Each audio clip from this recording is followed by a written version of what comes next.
네, 매주 금요일에는 여의도 씬으로 여러분들 함께 찾아뵙고 있습니다. 오늘도 여김없이 김용남 전 의원님 그리고 현근택 변호사님 두 분 나오셨습니다. 어서 오십시오. 네, 안녕하세요. 새해 복 많이 받으십시오. 네, 복 많이 받으세요. 새해 복 많이 받으세요. 올해 목표 있으시죠? 올해 뭐 이제 출마 준비하고 있으니까 네. 되는 게 목표예요. 제가 아시다시피 당선? 한 번도 된 적이 없어요. 된 적이. 그러네. 예, 무관이에요. 그래도 김용남 의원님은 초등학교부터 한번 쭉 따져보세요. 아니 뭐 반장 선거 이런 거 해봤지. 반장 이런 건 해봤지만. 동아리 회장 선거 뭐 이런 걸 해봤는데 네. 그래도 김용남 의원님이 예전에 한 번 했잖아요. 그렇죠. 하셨죠. 그래도 의원인데 저는 네. 한 번 된 적이 없어요.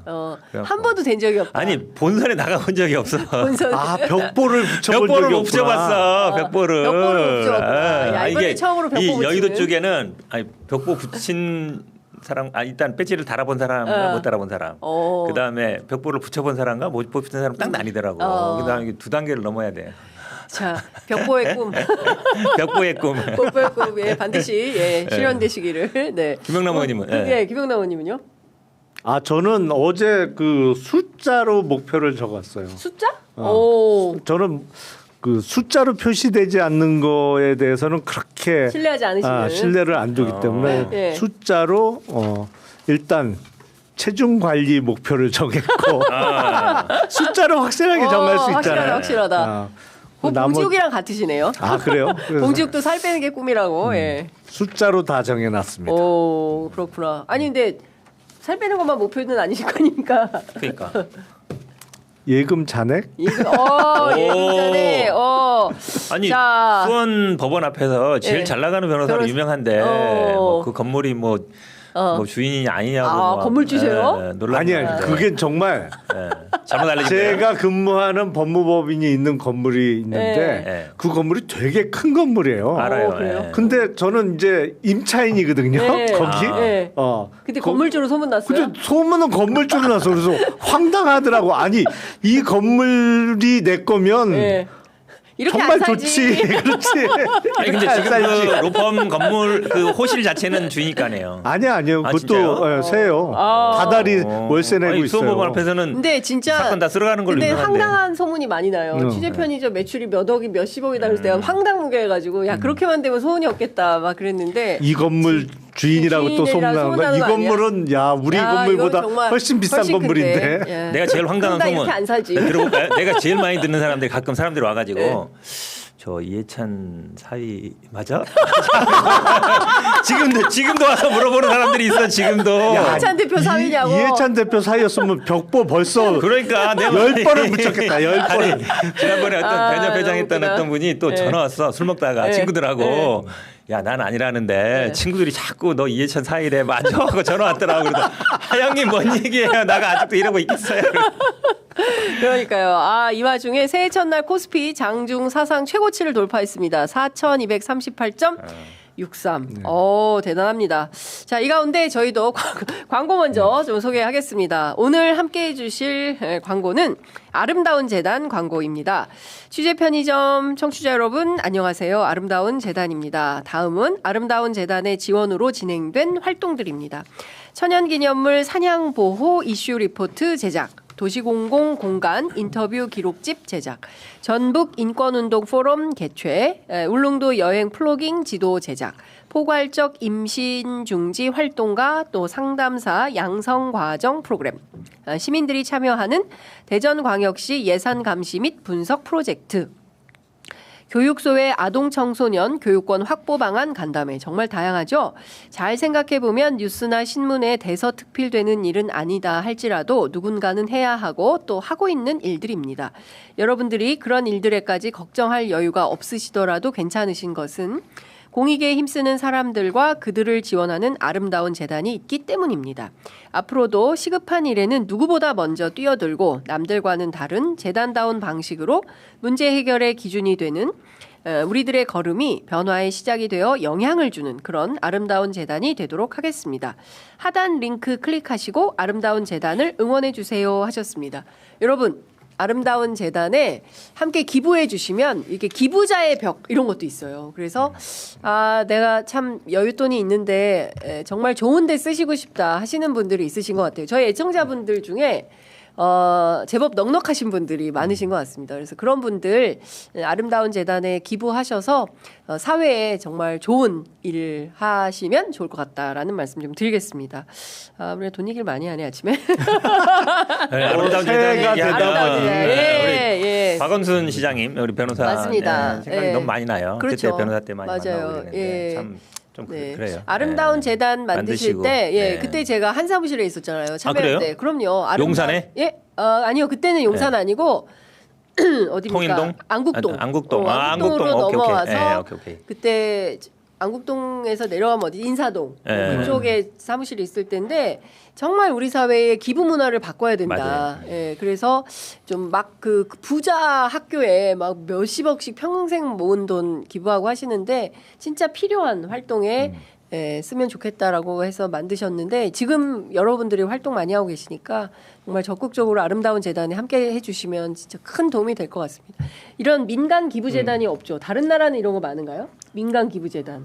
사실은 그 기부 문화는 특히 서양 쪽이 훨씬 발달해 맞아요. 있죠. 예. 우리나라보다 훨씬 발달해 있고 그리고 그 재단, 파운데이션 그러니까 기본적으로 우리나라도 재벌이나 돈 많은 분들이 이제 재단을 설립하는 경우가 많이 있긴 한데 약간 목적이 많이 다른 것 같아요. 그러니까, 네. 사실은 제가 예전에 행정대학원인가 다닐 때 보니까 빌 게이츠 재단 한국 사무실에 근무하시는 분들이 있더라고요. 네, 오. 그러니까 네. 사실은 그분이 그러니까 미국에서만 하는 게 아니라 전 세계에다가 지부를 만들어서 네. 활동을 하는 거예요. 물론 뭐 아프리카에다가 백신 나기도 하고 오. 하는데 그런 거 보면 물론 빌 게이츠가 돈을 많이 벌었잖아요. 그리고 굉장히 많이 벌었는데 그게 좀 달라요. 우리나라 네. 문화가 확실히 돈을 벌어서 사회와 아니면은 뭐 그쵸. 세계를 위해서 쓰겠다는 네. 생각들이 강하니까 그런 게 그러니까, 굉장히 부러운 것 같더라고요. 인류 사회에 좀 기여하는 그런 그러니까요. 부자들이 네. 많아지면 좋겠다라는 말씀을 좀 드리겠습니다.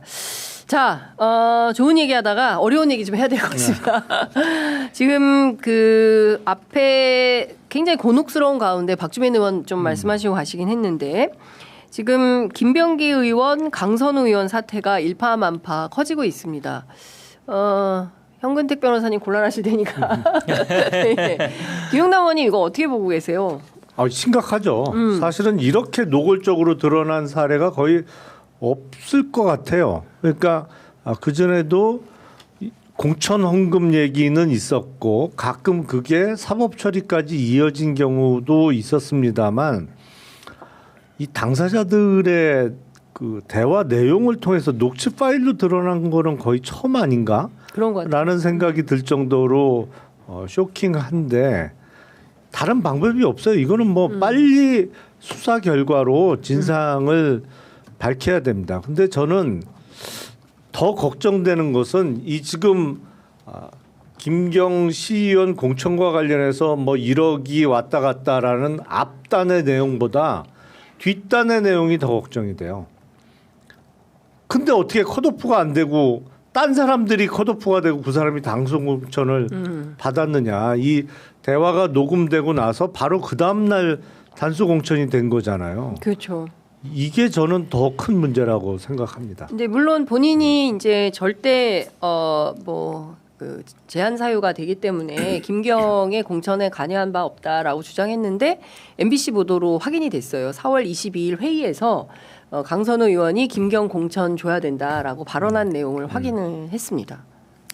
결국은 제가 보기에는요, 이거는 민주당이 이미 기득권 정당화돼 있다는 기득권화. 그러니까 예전에는 이게 뭐 돈 주고 받는 게 뭐 보수당에서 일어나는 일이 아니야 이렇게 생각했는데 네. 이미 이제 공천이 당선인 지역이 예전에는 뭐 호남만 그랬지만 네. 지금 수도권도 이미 그렇게 됐거든요. 경기도 수도권이 돼서 사실은 정치하시는 분들은 대부분 알겠지만 공천 과정에 뭐 여의도에 뭐 온갖 소문이 많이 돌아요. 뭐 옛날에 뭐 특히 뭐 비례대표나 이런 때는 그렇죠. 뭐 막 얼마를 뭐 싸들고 갔다는 등 말이 많았잖아요. 근데 이렇게 드러나는 것도 문제인데 이거를 사실 어떻게 처리하냐가 굉장히 중요합니다. 지금은 이거 수사로 갈 수밖에 없어요. 수사할 수밖에 없고. 그러니까 결국 돈 문제, 공천 문제인데 그러면 돈이 어디로 갔느냐, 어디로 갔느냐를 밝혀야 되는 거고 그다음에 공천 과정에 결국은 이게 기록이 남아 있을지 어쩔지 모르겠어요. 공심위원 자료라든지 그게 뭐 있겠죠. 뭐 그런 걸 확인하는 수밖에 없어요. 근데 지금 저는 사실은 2002년인가 한나라당 차떼기. 차떼기. 예, 그 차떼기 사건 이후에 처음 보는 거, 김석원 사과상자 뭐 이런 거 이후에 처음 보는 것 같거든요. 그러니까 사실상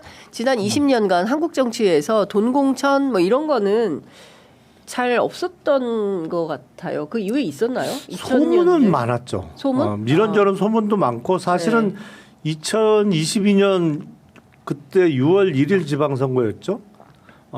그때 관련해서도 뭐 소문은 지금도 많아요. 근데 그게 확인이 안 된 거지. 그리고 이렇게 결정적인 민주당의 증거. 소문이 많아요. 아니 국힘. 국힘. 네. 국힘. 예. 그때 단체장 공천과 관련해서 뭐 이런저런 소문이 많이 지금도 있습니다만 확인되는 경우는 거의 없죠. 왜냐하면 이게 참 어려운 게 돈을 갖다 줬어.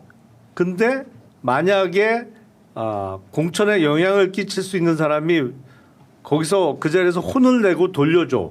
그러면 이걸 소문 낼 리가 없잖아요. 그래서 묻히는 거고. 만약에 돈을 받았어. 네. 그 경우에는 공천이 돼. 그러면 또 소문 날 일이 없어. 양자간의 사이. 양자간에. 그렇기 때문에 거의 드러나는 경우가 참 드물어요. 물론 아닌 경우가 대부분이고 문제 있는 경우가 일부 있을 수 있습니다만 그 일부만 해도 큰일인 거죠. 이거 전형적인 매관 매직이잖아요. 그렇죠. 매관 매직이죠. 그런 때 사고가 나는 거죠. 공천 안 되는데 안 돌려주는 경우. 그런 때 사고 나지. 가끔 그게 이제 그럴 때 사고 나요. 사건화되는 게 그런 경우죠. 그런 경우가 유일하게 사건화되는 건데 이게 선거 때마다 사실은 뭐 총선이고 지방선거 때고 많이 돌아다녀요. 이 얘기도 많이 듣고 그러는데 이게 왜냐하면 결국은 이 공천이라는 게 지금 알다시피 뭐 여론조사, 당원조사를 하는데 우리나라 여론조사라는 게 과연 뭐 공정한 여론조사인지 아니면 당내 조사가 어떻게 되는지 잘 몰라요. 실제로 그 뭐냐면 관련 뭐 이게 데이터를 공개하는 게 아니기 때문에 일반 여론조사처럼 그러다 보니까 당 지도부나 아니면은 뭐 소위 말하는 공천권 가지려고 다 당권을 왜 질라 그러겠어요. 지방선거 때 총선 때 공천 가지려고 하는 거겠어요. 왜 공천 그럼 만약에 그냥 여론이라든지 그냥 뭐 저로 한다 그러면은 그걸 행사할 이유가 없잖아요. 네. 그러니까 다 판단 여지가 들어가요. 후보가 많이 나오면은 누구를 컷오프 시킬지 아니면 예를 들어 많이 나와도 누구를 그냥 단서 줄지 말지 판단이 들어가거든요. 그러다 보니까 뭐 아무래도 논란이 많은 거죠. 네. 방금 전에 속보가 나왔는데요. 정청래 대표가 오늘 최고위원회에서 범민의 밤을 보냈다. 당의 불미스러운 일, 내 부족함이 있었을 것이다. 이제 본인이 이제 이 사태에 대해서 사과하는 그런 입장이 나온 것 같습니다. 근데 사실 중요한 포인트는 내란과 김건희 국정농단의 과정에서 2022년 지방선거와 재보궐선거 당시에 그 김영선이 좀 해줘라. 사실은 이게 그 여론조사 뭐 3억 얼마치를 무상으로 해줌으로 인해서 그건 오세훈 시장도 같은 혐의로 피의자로 입건이 된 건데 이런 기소가 됐죠. 기소가 된 건데 요걸 필두로 해서 사실은 국민의힘에 있었던 여러 그 자치단체장 들도 뭔가 있지 않냐. 사실 여기에 포커스가 맞춰져야 되는데 느닷없이 강선우 사태가 터지면서 이 프레임이 전환이 되는 정치적으로 그렇죠. 그런 상황 아닌가 싶어요. 아니 저는 그게 굉장히 저는 중요한 포인트 중에 하나다. 심각한 게 이재명 정부가 사실은 6개월 만에 심각한 리스크를 맞이하게 된 거예요. 이게 어떻게 처리가 되고 어떻게 흘러가느냐에 따라서 지금까지 보여왔던 지지율 내지는 어떤 정권 초기에 강력한 정부의 힘이 지속될 수도 있고 한번 휘청할 수도 있다라고 생각을 합니다. 그래서 이게 빨리 확실한 수사 결과로 결과물을 내놓고 어쨌든 매듭을 져야 돼요. 네. 매듭을 짓지 않으면 이게 그 계속 발목이 잡힐 수 있거든요. 네, 네. 근데 지금 당에서는 처음에 이제 강선우 의원이 본인은 이제 돌려주라고 지시했고 일절 받은 바 없다. 뭐 지금도 수미일관하게 그 입장을 견지하고 있지만 어제 오후에 탈당을 했어요. 그러자 오후 8시에 다시 비상 최고위를 열어서 제명 조치를 한 거예요. 그러면 그 사이 그 짧은 시간 안에 제명 조치에 이르렀다는 것은 부인할 수 없는 어떤 사실이 확인된 거 아니냐라고 기자들을 의심하는데 변호사님 어떻게 보세요? 그거는 모르겠어요. 저는 뭐 팩트는 뭐 이렇게 모르겠는데 아마 뭐 탈당하면 약간 면피성 아니냐 이런 비난이 있을 것 같고 그다음에 뭐 윤리감찰한다 그랬는데 탈당하면은 또 본인이 받겠다고 안 하면은 대상이 아니니까 그렇게 한 것 같아요. 그러니까 탈당하고 제명은 조금 다르겠죠. 근데 아마 결국은 이게 뭐 모르겠어요. 저도 어떻게 된 건지. 왜냐하면 돈은 뭐 보관했다 그랬는데 그 돈을 뭐 준 사람은 안 줬다 그러고 받은 사람은 뭐 또 모른다 그러고 이러니까 결국 돈의 행방이 나와야 되는 것이고 지금 말씀하신 것처럼 그런데 또 공천이 됐단 말이에요. 그렇죠. 그것도 좀 이상하고. 예. 그러니까 이게 근데 저는 이거를 말씀처럼 잘 정리하면 전화위복도 될 수 있다고 봐요. 왜냐하면 철저하게 수사하면 네. 이제 지방선거를 앞두고 있잖아요. 네. 지방선거 앞두면 항상 논란이 돼요. 막 어떤 특히 이제 호남이나 이런 데서는 또 엄청 또 뜨겁거든요. 호남. 그렇죠. 예. 엄청 뜨겁다기보다는 논란이 많아요. 하여튼 말들이 많기 때문에 그런 거에 대한 이제 예방 수사도 될 수 있어요. 이 사건이 예방 그렇죠. 수사가 될 거다. 될수 민주당 있어요. 공천에.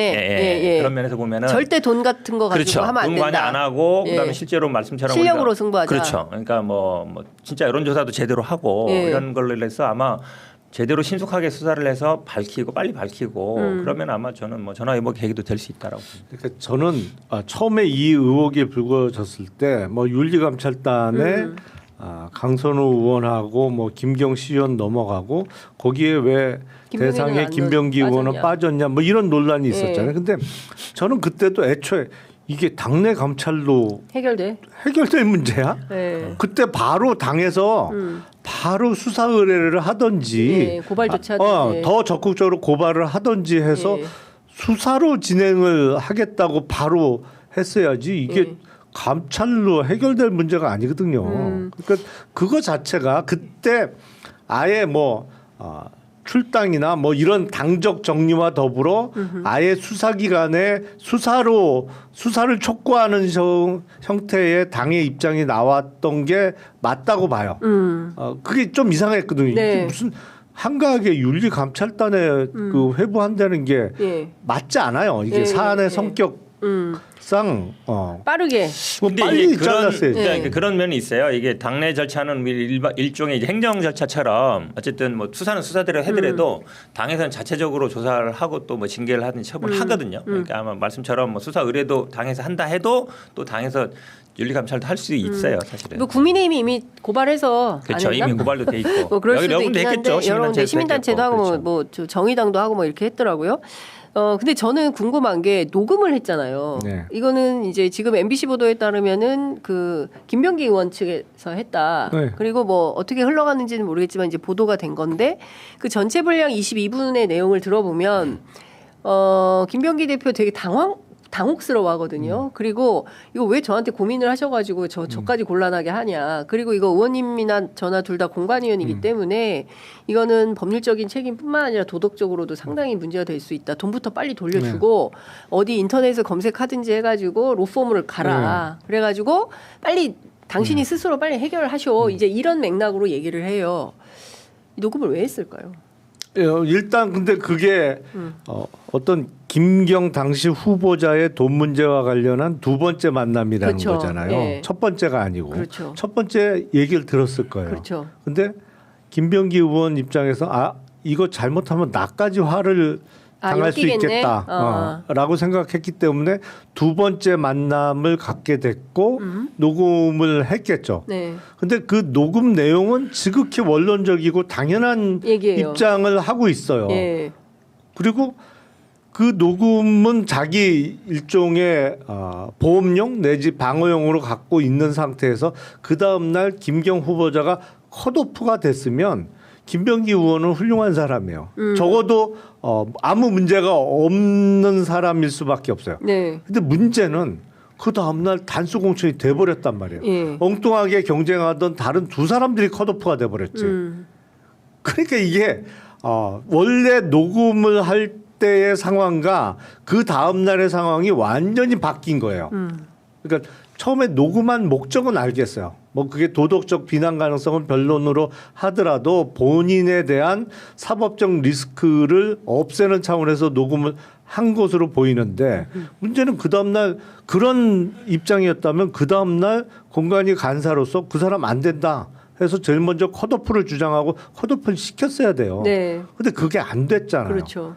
그러니까 이게 문제인 거예요. 예, 이게 그렇죠. 무슨 일이 있었냐 예. 그 사이에 하루 사이에. 그러면 이런 상황이면 간사가 안 된다 그랬어요. 분명히 제 단위에서는 이거는 안 된다라고 끊었단 말이에요. 그 녹음상에서는. 근데 그 이튿날 김경희 단수 공천을 받았어요. 그러면 그러니까 사실은 그 누구냐? 시의원, 구의원 공천은 그 지역 의원들이 거의 뭐 결정하죠. 그렇죠. 그러니까 실제로 뭐 공관위 논의에 들어가냐 중요하지 않고 공관위원들도 그 지역구 현역 의원의 말을 물어봐요. 어떤지. 사실은 물론 간사도 뭐 역할은 하지만 사실은 이게 물론 이제 구청장들은 모르겠어요. 공관위도 되게 중요할지 모르겠는데 그 지역 시의원, 구의원들은 그 지역 국회의원 영향력이 제일 커요. 사실 그건 부인할 수 없는 사실이에요. 네. 네. 그러면 의견을 물어보거든요. 다. 아니 그러면 강선우 의원의 뜻이 관철된 거다. 회의록에 따르면. 저는 개인적으로 그렇게 봐요. 네, 왜냐하면 개인적으로. 지역위원장이나 그 의원들이 대부분 그러니까 지금 만약에 지금 지방선거 그거는 가면 예. 지역시 뭐 의원들한테 한마디로 얘기하면 줄 설 수밖에 없는 구조로 돼 있는 게 물론 그게 공천권을 갖고 있기 때문에 또 어찌 보면 이게 뭐 예를 들어서 국회의원이 어떤 일이 있어요. 지역의 정책을 해야 돼요. 그럼 시의원, 구의원들이 그거를 실행을 해야 되잖아요. 네. 근데 공천권이 없으면 각자 하면은 또 이게 안 돼요. 각자 놀 수 있거든요. 그러니까 어찌 보면 필요하긴 부분이 있어요. 네. 꼭 수직 관계는 아니더라도 네. 선출을 하더라도 통일적으로 가야 되니까 필요한데 그래도 이제 그 일종의 공천권을 갖고 있는 건 맞아요. 부인할 수는 없어요. 그러니까 공심위는 있지만 예. 그건 일반적인 경우에는 그럴 수가 있는데 이거는 조금 사정이 다르죠. 그러니까 그렇죠. 일단 문제가 된 거잖아요. 네, 강선우 의원뿐만 아니라 적어도 한 사람은 더 알아. 돈이 오고 갔다는 것을. 그렇죠. 근데 그 사람이 딴 사람도 아니고 공관이 간사야. 그리고 어떤 문제가 있었냐면 처음에는 김경 후보자의 공천이 무난할 거로 생각을 했었겠죠. 그러니까 돈이 오고 갔겠지. 하지만 다주택자는 무조건 컷오프라는 원칙이 발표가 됐잖아요. 그렇죠. 민주당. 예. 그래서 이게 다급해진 것이거든요. 이 원칙대로 하면 김경 후보자는 안 되는 거죠. 컷오프가 무조건 됐어야 돼요. 네. 그러면서 이게 사단이 나기 시작한 거라고. 그래서 뭐 살려달라는 얘기를 할 정도로 다급해진 건데 이미 돈은 들어왔는데 이게 보니까 당에서 다주택자는 이번 지방선거에서 무조건 컷오프다라는 원칙이 발표되다 보니 이 원칙대로 공천이 이루어지면 큰일 나게 생겼던 거잖아요. 아 그러면 의원님 저 좀 살려주세요가 그 원칙대로 하지 말고 김경을 좀 시켜주세요 이런 뜻으로 봐야 될까요? 그거죠. 그게 핵심이다. 그렇죠. 예. 아니, 그러니까 이 원칙의 예외를 만들어 내야 되는 달라. 상황이 예. 된 거죠. 그러니까요. 그래서 평소에 그냥 아무런 문제가 없는 일반적인 지방의원 공천이라면 그 지역구 국회의원의 입김이 가장 막강하게 작용할 수밖에 없고 더군다나 공관위원으로 들어가 있는 현역 위원이라면 더 센 거지. 그래서 거기서 거들어 이 사람 좋은 사람이다 훌륭한 사람이다 그러면 그 사람 공천 되죠. 근데 이게 아니잖아. 그렇죠. 일단 원칙을 깨야 되는 중앙당의 원칙을 깨야 되는 문제가 생긴 거예요. 예, 그리고 예. 딴 사람도 아니고 간사가 알아 무슨 일이 벌어졌었는지. 이번 봄에 생긴 일을 내가 알고 있어. 안다. 예. 근데 이게 공천이 됐단 말이에요. 예. 이게 의문인 거죠. 그렇습니다. 근데 하여튼 그 부분에 대해서는 저희들이 조금 더 어떤 내용들이 추가 취재되는지 좀 살펴봐야 될 것 같고요. 세상은 넓고 배울 건 많다 님께서 슈퍼챗 쏴주셨어요. 저도 뉴욕에서 응원본 뉴욕에 계시군요. 응원본 저희는 주로 뉴욕에 계신 분들이 진짜요? 슈퍼챗을 많이 쏴주시는데요. 맘다니 시장이 있는 곳에 그러네. 맘다니 시장 살고 계시군요. 그렇군요. 기차역인가 지하철역에서 출마 지하철역. 뭐 저희 하던데 아이고 고맙습니다. 그리고 김병기 의원과 관련해서는 한겨레 단독 보도로 또 다른 또 문제가 터져 나왔어요. 이건 또 사모님이 또 등장을 하는데 그 부인이 두 차례 2천만 원, 1천만 원 해가지고 새우깡 담은 그 쇼핑백에 석 달에서 5달 있다가 돌려주었다. 근데 그게 2024년 이수진 전 의원의 폭로로 한 차례 알려진 바 있는데 그냥 유야무야 되고 이게 다시 또 제기가 된 겁니다. 이건 어떻게 보십니까? 저는 그때 총선 직전에 이수진 당시 의원의 폭로가 이루어졌을 때는 묻힐 수 있다고 봐요. 왜냐하면 이게 배경이 있었잖아요. 이수진 의원이 공천에서 탈락을 했어. 맞아요. 탈락을 하고 막 방송에 나와서 연일 민주당을 향해서 지도부를 향해서 뭐 연일 온갖 얘기를 막 공격을 어마어마하게 할 때예요. 네. 그러니까 뭐 그 중에 예. 이른바 소위 빈총 쏘나보다 또 예. 또 그냥 그때 이수진 의원이 저희 동작구 전 지역위원장 나와서 인터뷰했다고 저희 고소했어요. 그래서 맞아. 소송에 민사소송 제기해가지고 네. 제가 또 그분 때문에 민사법정을 또 처음 가봤잖아요. 예. 아니 그러니까 뭐 하도 총을 많이 쏴댈 때니까 예. 그냥 그 중에 소재겠거니 예. 그냥 실체가 없는 이른바 빈총 이겠거니 할 수 있어요. 예. 근데 저는 더 큰 의문이 그때는 근데 윤석열 정권 시절이란 말이에요. 그리고 윤석열 정권은 그때 국민의힘의 웬만한 중진 정치인들도 당시 윤석열 대통령을 가장 크게 무서워한 이유가 있었어요. 검찰권을 수사권. 쥐고 있기 네. 때문에 수사를 통해서 얼마든지 괴롭히거나 소위 이제 막말로 죽일 수 있다라는 것 때문에 공포심이 컸는데 네. 당시 여당 정치인들도 그렇게 공포에 떨 정도였는데 이걸 왜 수사 안 했지?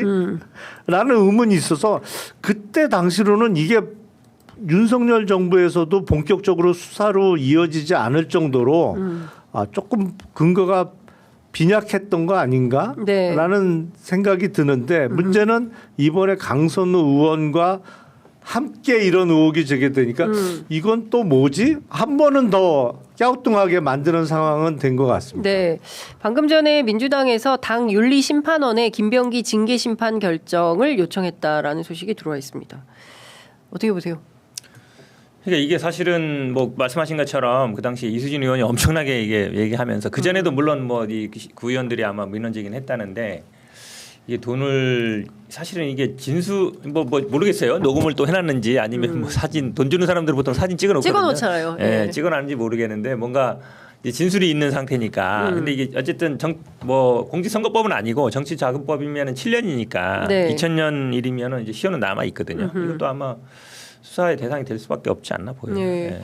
네, 지금 보면 그동안 사실 민주당에 잘 없던 일들이 지금 막 터져 나오고 있고 사실은 2022년 그 김건희의 공천 개입에 대해서 사실은 세게 수사를 해야 되는데 그렇죠. 특검에서 제대로 밝히지도 못하고 그냥 넘어가 버려서 2차 종합 특검이 되면 김건희의 공천 개입 그러니까 공천 개입 농단에 대해서 잘 밝혀야 된다. 근데 언론의 방향이 또 이제 민주당으로 가게 돼 버려 가지고 답답하다라는 생각이 좀 사실은 듭니다.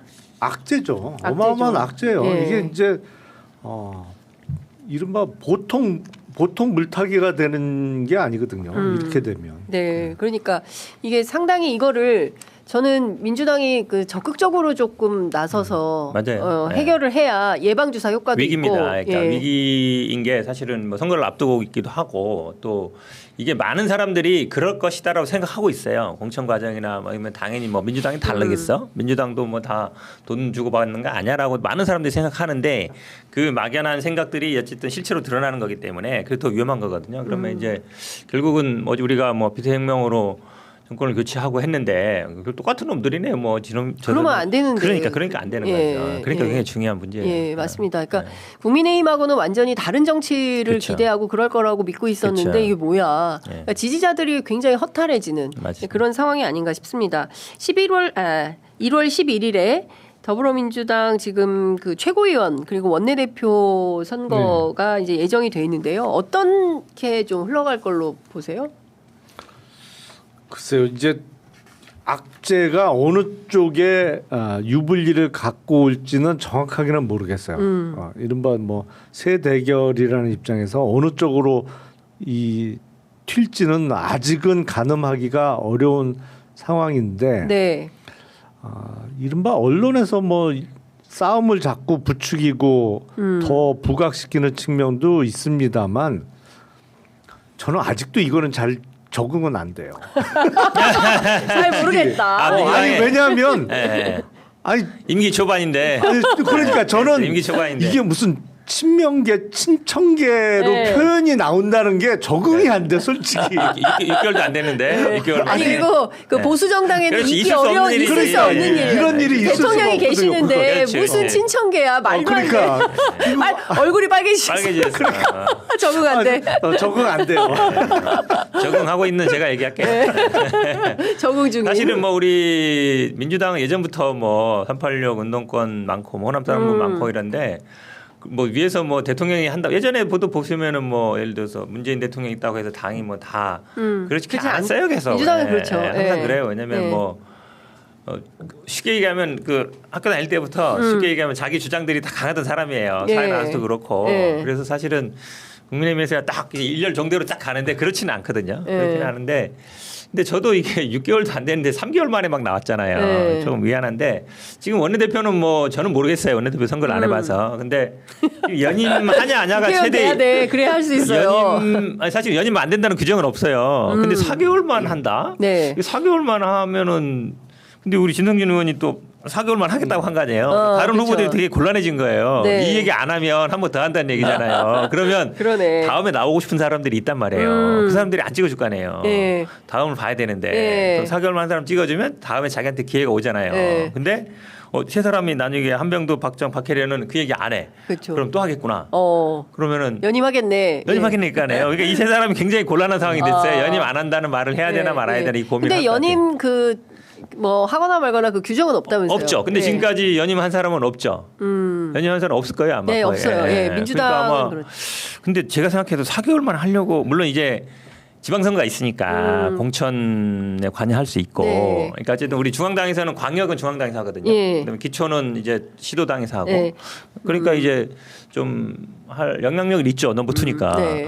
근데 그래도 4개월짜리 하기는 조금 좀 더 길게 할 거다. 예. 아니 어제 말 안 한 사람들은 다시 나오려고 할 것 같아요. 그렇죠. 어제 저희 프로그램에 진성준 의원 출연하셨는데 네. 그 넉 달만 하겠다고 주장하는 이유는 이 엄중한 시기에 빠르게 좀 자기가 선점한 해결사. 거죠. 선점. 딱 나는 4개월만 할 거야. 4개월만 할 그럼 거야. 나머지 나온 사람들 어떻게 빨리 답정해봐 이러는 거죠. 이슈 프레임을 잘 잡았어요. 이슈 프레임을 네. 잘 잡았다. 그래서 누가 당선될 것 같으세요?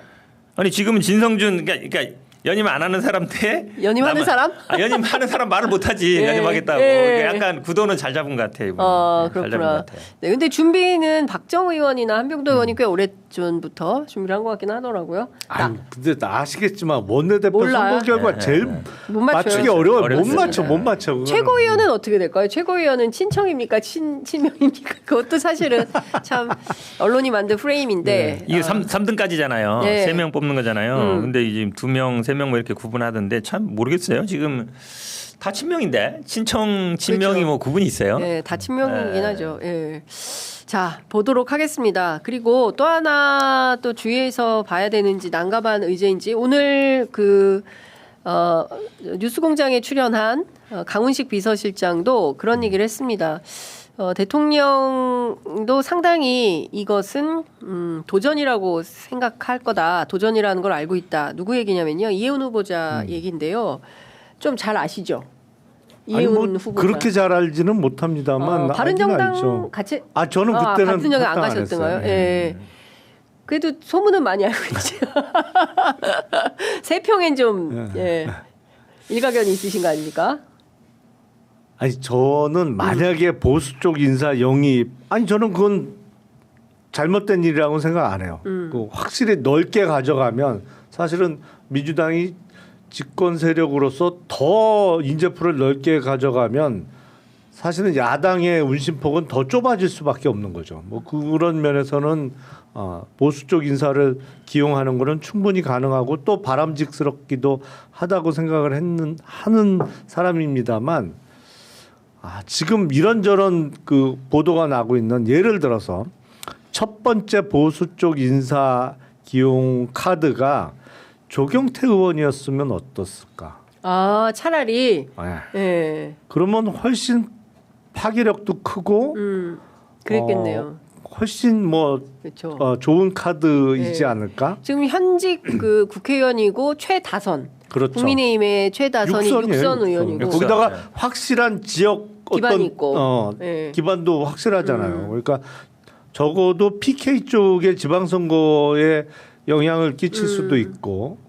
근데 이제 이해운 후보자를 지명하는 순간에 제가 그런 생각이 들었어요. 이제 헌법 존중 TF나 뭐 이거는 사실 끝난 거 아니야? 아니 헌법 존중 TF에 지금 68건의 제보가 접수됐다라고 보도가 됐는데 공무원 중에 그건 다 공무원들이잖아요. 네네네. 대상이.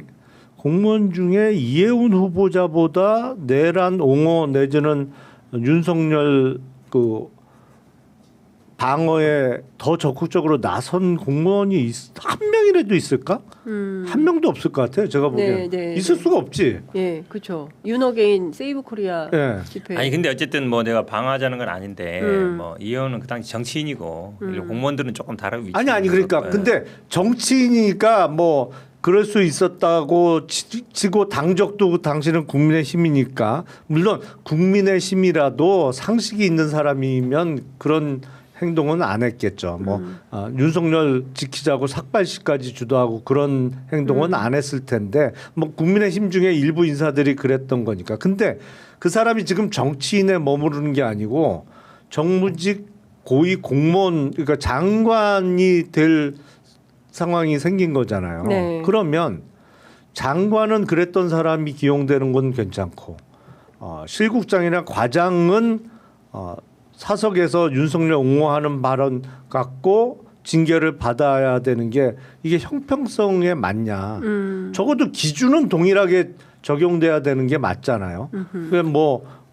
그 기준이 그냥 엿장수 맘대로 적용돼서는 안 되는 그 거니까. 당시에 뭐 장관이나는 아니었고. 근데 사실 저는 이거 유승민 효과라고 봐요. 유승민 의원이 나와서 뭐 총리 제안 받았다라는 얘기를 하셨잖아요. 방송에서. 그 얘기도 우리가 좀 해야 돼요. 선거 과정이었으니까 대선 과정에 했을 것 같은데 어쨌든 이혜원 유승민은 특수관계잖아요. 학교 선후배 그다음에 KDI 선후배 그다음에 정치도 같이 하셨고 바른정당도 같이 갔었고 이러니까 아마 유승민 의원이 만약에 총리를 받았으면 이혜원 후보자까지 안 갔을 수도 있어요. 그랬을 것 같아요. 네, 나는 그리고 유승민 의원이 얘기하는 순간 그랬겠구나 하는 생각이 들더라고요. 그러니까 저도 이제 그런 느낌이 좀 드는데 이런 판단은 들더라고요. 그러니까 지금 나오는 뭐 갑질 특히 이제 야! 너 깜짝 놀랐는데 아마 대통령도 그건 모르셨을 것 같아요. 모르죠. 그런 잘 몰랐을 것 같고. 아니, 저도 이거 방송 듣다가 누워서 듣다가 깜짝 놀랐어요. 목소리 벌떡 일어나가지고.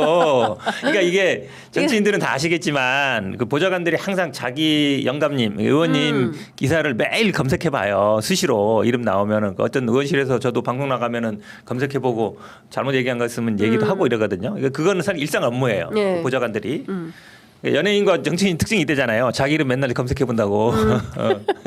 그렇죠. 보도가 어떻게 나오는지 그렇죠. 확인해야 그러니까 그게 이제 보좌관들이 하는 역할은 맞는데 그거를 이제 안 했어? 그럼 해봐. 이거 뭐 못 봤어? 해서 했으면 보여주는데 갖다 대고 뭐 IQ가 한 자리냐 뭐.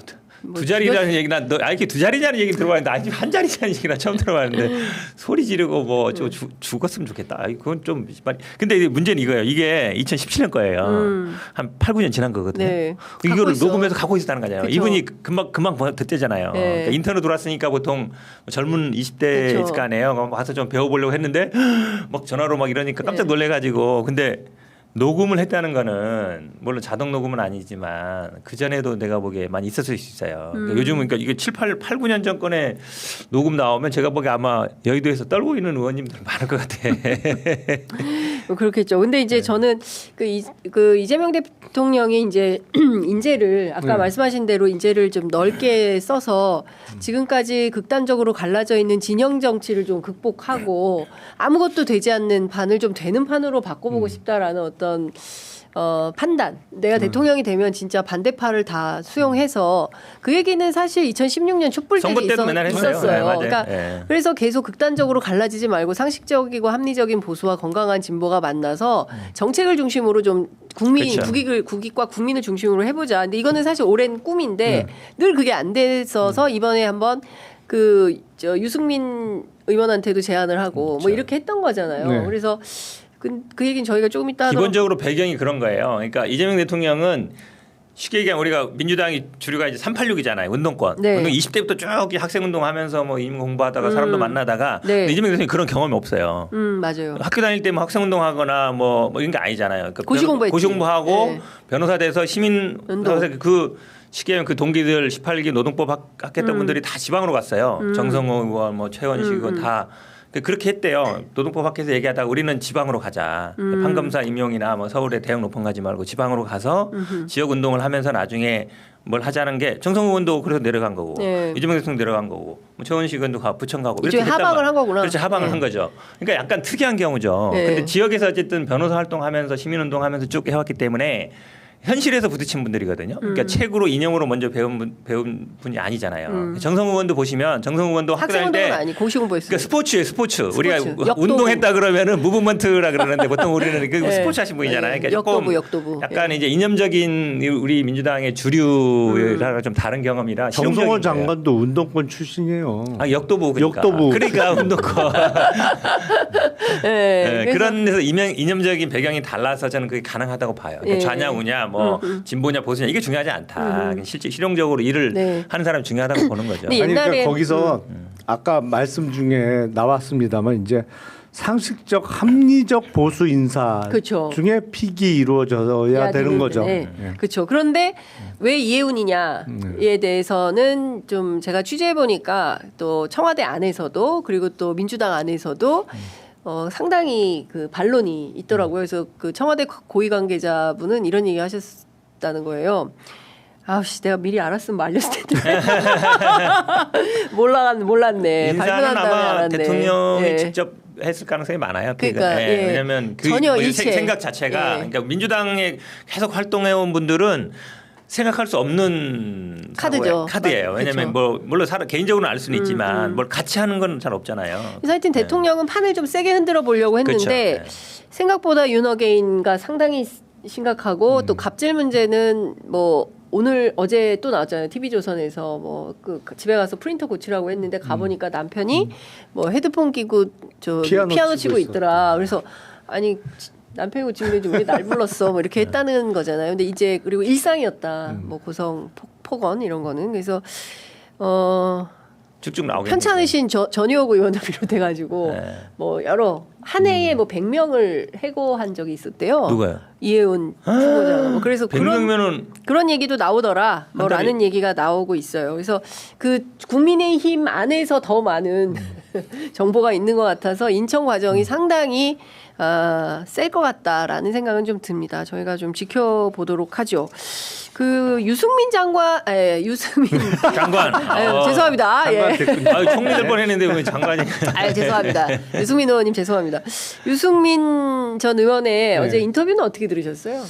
저는 약간 아쉬웠어요. 네. 그러니까 유승민 전 의원 저도 좋아하는 정치권 인사 중에 한 분입니다만, 그러니까 예를 들어서 제의가 들어왔어. 근데 본인이 여러 가지를 고려해서 나는 안 하겠다고 했으면 거기서 끝나야지. 그렇죠. 그렇죠. 이거를 공개하는 거는 조금 실망스러웠어요. 솔직히 개인적으로는 왜 저런 얘기를 하지? 다만 유승민 전 대표도 지금 뭐랄까요? 지금 경기도지사. 경기 정치적인 휴식기가 너무 오래 맞아요. 되고 있잖아요. 그러니까 이른바 이번 지방선거 출마를 위해서 몸을 푼다는 의미에서 언론에도 다시 자주 등장하고 또 언론에 등장하면 어떤 기사거리가 좀 돼야 되니까 그런 측면에서 하나의 소재로 활용했나? 뭐 그런 면에서 이해할 수 있을지 모르겠는데 근데 전반적으로는 조금 실망스러웠어요. 저는 100% 저걸 동의해요. 왜 공개하나? 네, 왜냐하면 인사와 관련된 거는 비공개가 원칙이에요. 이거는 어느 진영이 뭐든지 하면 나중에 저렇게 되면요. 유승민 의원한테 뭐 민주당뿐만 아니라 다른 사람들도 아무도 제안 안 국민의힘에서도 하기 힘들어요. 네, 그러면 결국은 정치인들은 본인 뭐 부모님 부고 빼고는 다 좋다 하잖아요. 언론에. 근데 이제 선거가 나왔잖아요. 근데 국민의힘에서 지금 경기도지사를 나오면 문제가 뭐냐면은 배지를 띄고 나와야 돼. 현역 중에는. 네. 근데 나가도 된다는 보장이 없어. 네. 그럼 나올 사람이 없어요. 네. 그렇잖아요. 그쵸. 근데 원외 인사 중에 그나마 좀 소구력 있는 사람이 유승민이에요. 그러니까 유승민 의원이 생각이 있다는 거죠. 네. 언론에 나와서 한다는 얘기. 그러니까 또 경기지사 출마하려고 내가 한다. 막 나가서 네. 출마는 안 해더라도 네. 정 나갈 사람 없어 제안해주면 예. 나갈 수도 있어라는 시그널이죠, 딱. 예. 아니 근데 뭐 다들 예상은 했잖아요. 장동혁 대표가 그래도 경기지사는 유승민 후보 정도로 생각할 거다. 윤어게인으로 경기도는 안 되니까. 예. 그래서 수도권 같은 경우에는 아마 파격적으로 공천할 거다라는 전망이 있었는데 저는 유승민 의원 스스로 표를 깎아먹는 행위를 했다. 어제 인터뷰를 통해서. 그렇죠. 그래도 우리가 알고 있는 유승민이라는 정치인의 무게감이라는 게 있었는데 세상에 대통령한테 온 문자를 저렇게 공개한다고? 아, 저게 바로 유승민의 한계라는 거구나. 근데 인사 문제를 자꾸 언론에 얘기하는 분들은 나중에 세력도 안 모일 뿐만 아니라 제안도 못하지만 어떤 같이 일을 못해요. 일을. 그러니까 아니, 왜냐면 그건 민감한 얘기 예를 다 들어서 절로절래 흔들더라고요. 그러니까 뭐 인사 문제나 공천 문제나 민감한 얘기들이 있을 거 아니에요. 또 뭐 집안 문제나 이런 문제들은 가능하면 얘기하고 거기서 맞춰버려야지. 그걸 자꾸 뭐 나가서 얘기하면 무슨 도움이 돼요. 아니 그건 그러니까. 제가 생각으로는 정치인이고 아니고 상관없는 문제라고 생각해요. 그치, 인류 상도의 문제지. 누가 나한테 문자를 보냈어. 근데 보니까 나는 생각이 없어. 네. 뭐 거절하는 답장을 보낼 수도 있고 아니면 그냥 이른바 일십 익십. 네. 일십으로 할 수도 나갈 수도 있죠. 있잖아요. 근데 네. 그걸 딴 사람한테 얘기하는 거는 그냥 정치인을 떠나서 적절하지 않죠. 그러니까 그런 상대방에 대한 예의가 그렇죠. 아니지. 근데 그런 의도가 있을 거예요. 나한테 이런 제안이 들어왔지만 나는 거절했어. 나는 국민의힘 안 떠날 거야. 옛날 바른정당처럼 그치. 안 나가. 네. 나 충성파 그쵸. 로열테니까 나 나한테 좀 공천 붙여줘. 줘. 나는 여기 파야. 그쵸. 안 넘어가. 네. 나 옛날의 유승민이 아니야. 옛날에 갔다 왔지만. 나의 이혜원하고 달라. 그렇지. 이거를 그거예요, 좀 내가 그러니까 보기에. 저는 본인을 중심으로 보수 재편 뭐 이런 것을 얘기하는 그 정도 동력까지는 아닌 것 같고 아닌 것 같아요? 현 지도부나 아니면 당에 혹시 내가 나가게 되면 나는 배신자 아니니까. 배신자 나 이제 아니니까 나 좀 해줘라. 본인이 왜냐면 유승민이 항상 트라우마가 이게 배신자 프레임이 많아요. 그쵸, 배신자 그러니까 프레임이 그거에 있죠. 대해서 조금 이제 마음의 트라우마도 벗고 지금 이제 출마할 때 네. 나는 좀 나 좀 지켜봐줘. 나는 배신 안 해. 뭐 이런 뉘앙스 같아요. 그러면 지금 국민의힘과 좀 난리잖아요. 왜냐하면 오세훈 시장도 어제 장동혁 대표 앞에서 직격을 하지 않았습니까? 이제 제발 그 선 좀 그어라. 선거가 이제 6개월도 안 남은 거 아닙니까? 5개월. 아유 5개월. 오늘 1월 2일이잖아요. 그러네요. 그러네 진짜. 네. 얼마 진짜 딱 5개월 남았어요. 그러니까 네. 그러면은 이거를 그 장동혁 대표가 정리를 하고 가야 되는데 보수 재편을 해야 되는데 네. 유승민 의원을 중심으로 이렇게 가능할까요? 어떻게 보세요? 뭐 아니 지금은 유승민 전 의원은 사실은 후보가 될 수는 있어도. 있겠지만 지금 뭘. 비대위원장 가면 본인이 출마를 못하는 상황인데 그렇잖아요. 그렇죠. 그리고 비대위원장 가능성보다는 차라리 후보가 될 가능성이 조금 더 높아 보이고 문제는 장동혁 대표가 전국 동시 선거인 지방 선거를 당 대표로서 치러낼 역량이 과연 있느냐 근본적인 의문이 들 수밖에 없어요. 제가 보기엔 역량이 안 돼요.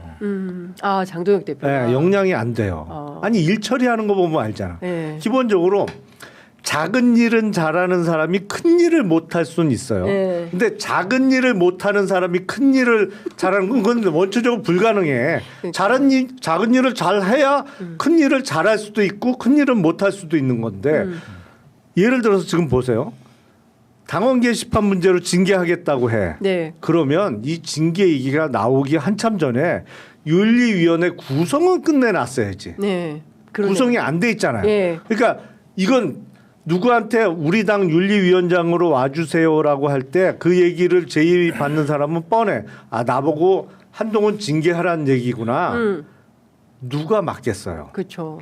그걸 기꺼이 제가 가서 목을 칠게요 하는 사람은 만약에 가면 난리 날 사람이야. 저거 완전 뭐 제정신이야. 뭐 이런 사람밖에 지금 나서는 사람이 없는 상황을 만들어 놓고 네. 윤리위원회 구성을 하려고 하니 네. 되냐고요 이게. 그러니까. 일을 이렇게 하면 안 되는 거예요. 그러니까 당원 게시판 문제를 그 키우기 전에 불거지기 전에 조용히 윤리위원회 구성부터 끝내놨어야지. 네. 근데 작은 일 못하는 사람이 큰 일 잘하는 건 난 본 적이 없어요.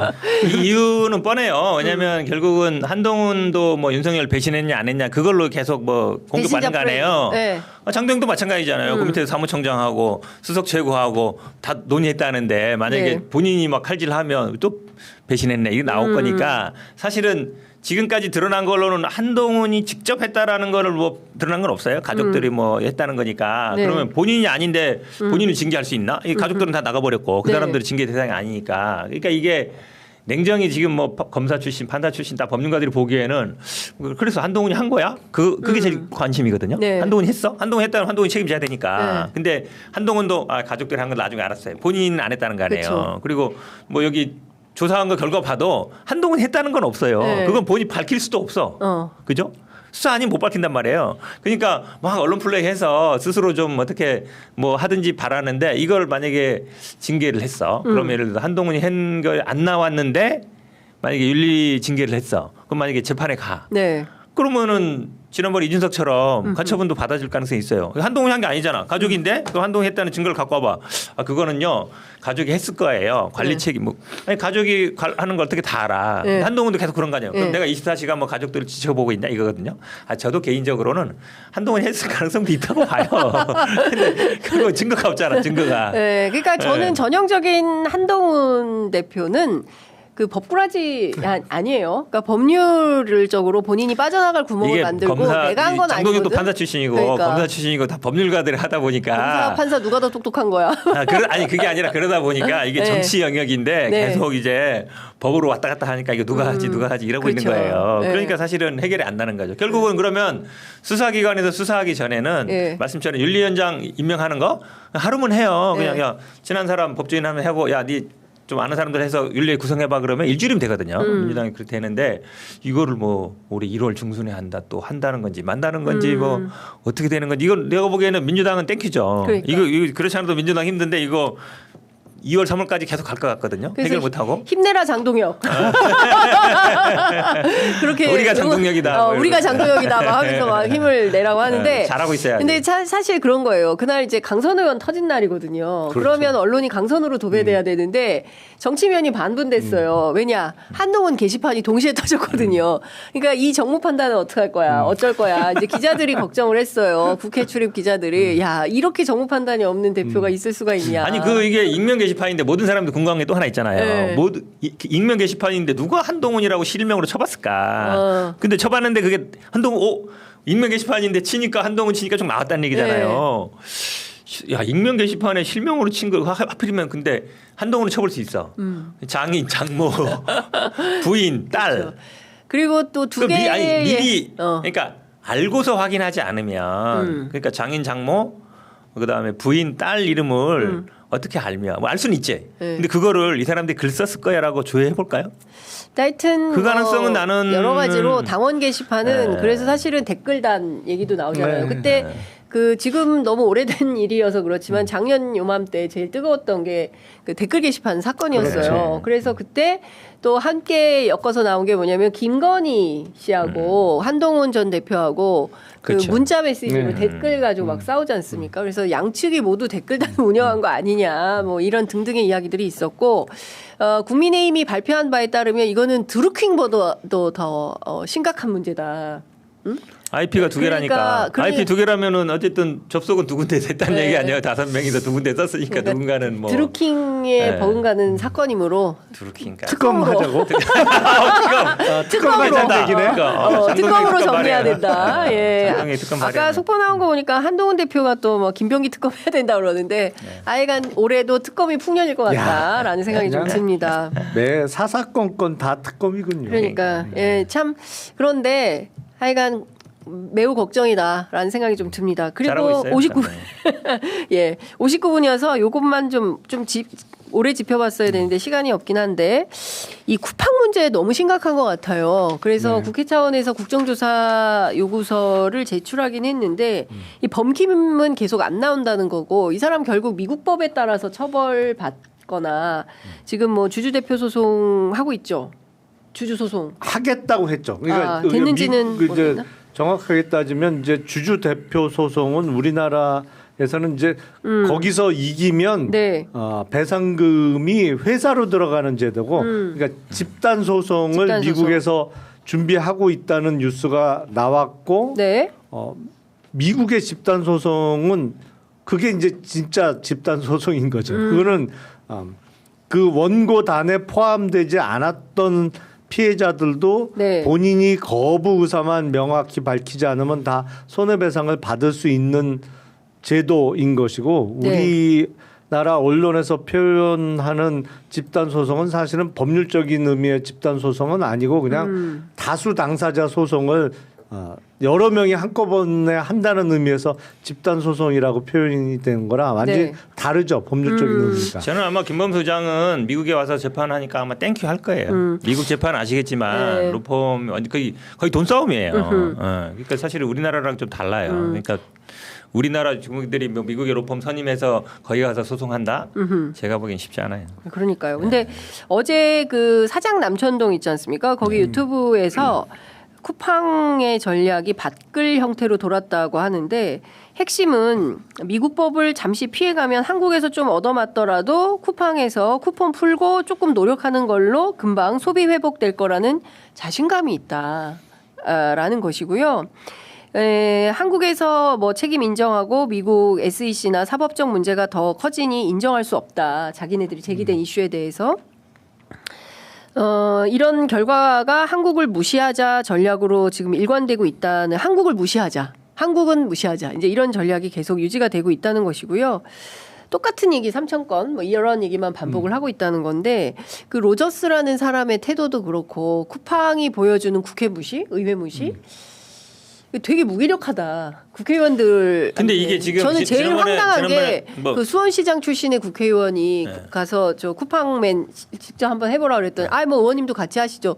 좀 황당무게 있는데. 염태영 의원님인가? 염태영 의원님한테 질문에 대해서. 근데 이게 왜냐하면 기본적으로 저도 말씀드렸듯이 뭐 무서울 게 별로 없으니까 그래요. 일단 외국인이고 국정조사에서 뭐 동행명장해도 뭐 송달에 물론 뭐 공시송달로 되겠지만 어디로 갈 거냐. 그래도 뭐 안 오면 어떻게 할 거예요? 그렇죠. 방법이 없어요. 지금 예를 들어서 지금 뭐 총수 동인으로 지정하는 문제도 이게 외국인은 별로 한 적이 없어요. 만약에 지정하면 당장 그때 말씀드렸잖아요. 제가 이 아마 ISD 소송 국제 소송 할 거란 말이에요. 맞아요. 그럼 이길 자신 있다고 보는 거죠. 지금까지 사례 없어. 왜 나만 갖고 그래? 그러면은 이게 근데 이런 국제 투자자 소송이 대부분 미국 영미법 계열에 있고 미국 영향권 안에 있어요. 이게 뭐 물론 판사처럼 있는 게 아니라 네. 그러면은 누구 편 들어주겠어요. 그러니까 미국 쪽에 와서 법적 대응하거나 이거는 본인들이 유리하다고 보는 거예요. 그다음에 지금 뭐 가족이 아마 운영하고 있으니까 총수 지정한다는데 그것도 쉽지 않죠. 그러니까 우리나라 법으로 뭘 하기가 외국인이고 외국에서 한국 투자한 거잖아요. 그다음에 외국에 살고 있고 돈은 여기서 다 벌면서. 돈은 여기서 벌고. 그러니까 사실은 영업 정지 얘기도 나왔지만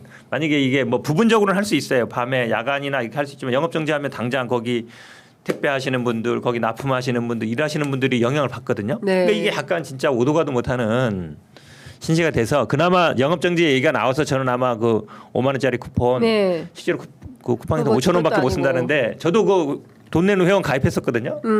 근데 탈퇴는 했지만 네. 근데 제가 보기에는 지금 정도 갖고는 안 돼요. 예. 여기 두 가지 의미가 있을 텐데 네.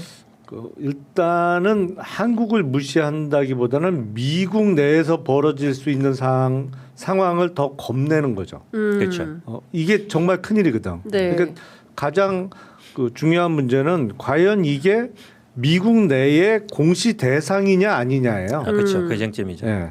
만약에 공시 대상이라고 판단이 딱 나는 순간에 정말 큰일 되는 거예요. 그거는 공시 대상인데 쿠팡 입장에서. 쿠팡 입장에서는 이게 집단 소송을 통한 어마어마한 손해배상 책임도 있을 수밖에 없고 그리고 미국에서 공시 의무 위반 같은 거로 한번 그 제재 받잖아요.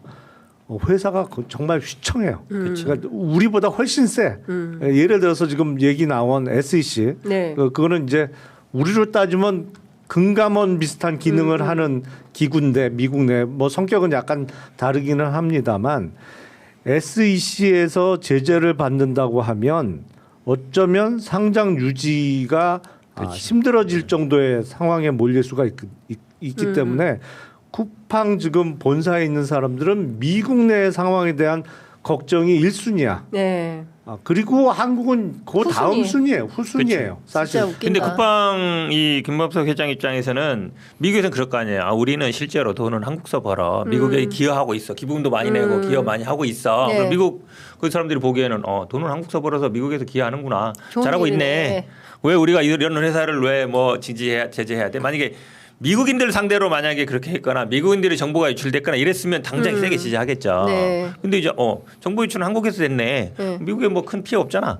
그렇게 갈 가능성이. 아니, 그리고 이제 그게 제일 아마 두 가지 의미는 뭐냐면 그럼에도 불구하고 로저스 대표가 국회에서 저럴 필요까지는 없거든요. 네. 사실 그렇죠. 그렇잖아요. 예. 그러니까 미국이 제일 걱정이 되더라도 한국 태도는 공손하게 할 수 그렇죠. 있잖아요. 공손하게 할 수 있고 뭐 예를 들어서 미국의 주요 경영진들도 가끔 미국 의회 청문회에 불려 나가요. 그럼요. 불려 나가서 거기서도 뭐 다그침을 받더라도 저렇게 반발하거나 오히려 적반하장으로 나오지는 않아요. 책상을 탁탁 치질 네. 않나, 뭐 그래서 고함을 치질 않나. 미국 의회에서도 저렇게는 안 해. 네. 왜냐하면 그러면 일이 커진다는 거 알기 때문에. 예.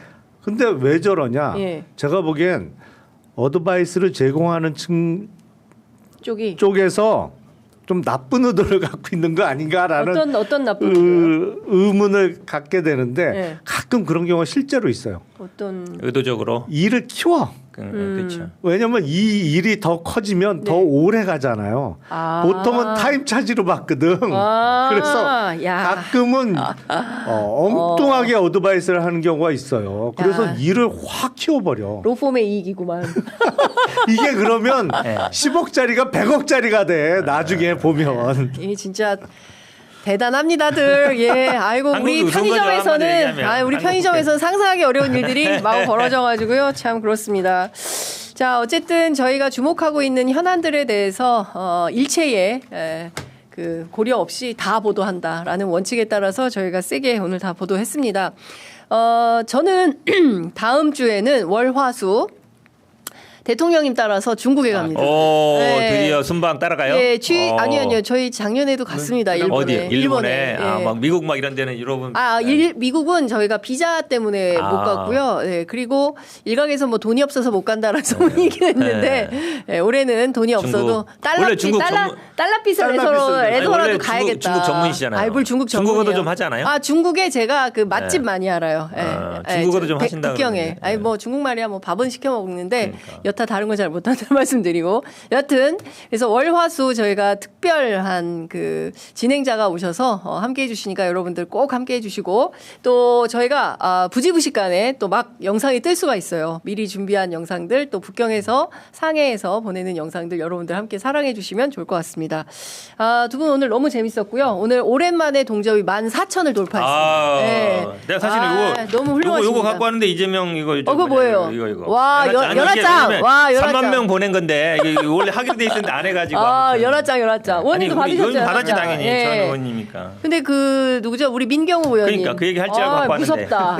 연합장 뭐가 무서워? 두려워하지 마세요. 저희도 다 받았습니다. 예. 3만 명, 5만 명 보내는 그러니까. 건데. 5만 분의 전현직 의원들한테 다 보내신 그러니까. 것 같아요. 예. 와, 지금 노미님께서 슈퍼챗 쏴주셨어요. 네. 와, 200불이나 오, 쏴주셨어요. 200불. 와. 오, 달러로. 중국에서- 달러빚 낸다 그러니까 야. 바로 달러 들어오는데. 네, 진짜 바로 달러를 보내주시는 우리 노미님 뉴욕에서 너무 감사드립니다. 저희가 또 나중에 뉴욕도 출장을 갈 수 있는 기회가 마련되면 좋겠습니다. 자, 두 분 말씀 잘 들었습니다. 새해 복 많이 받으시고요. 네, 고맙습니다. 감사한 말씀 드리겠습니다. 고맙습니다. 고맙습니다. 감사합니다.